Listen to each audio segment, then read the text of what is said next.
Dakle, neko vrijeme već si gledam radi estetske strane i onda sam se i dala neko vrijeme malo da istražim po netu i zapravo otkrila sam Arena polikliniku i činilo mi se kao najbolji pristup za ono što bi ja htjela.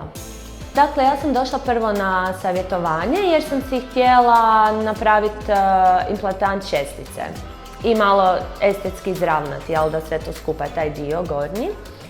I zapravo sam kroz razgovor i kroz zapravo kroz međusobni razgovor smo došli do ideje da zapravo ne treba ići implantant, već ide samo krunica. I kroz stručan tim, i savjete i naravno poštivanje mojih želja i zapravo uz međusobnu suradnju smo došli do toga da napravimo krunicu i usput smo izbijelili zubiće i sve skupa je bilo jako zapravo profesionalno prije svega, a i ugodno iskustvo.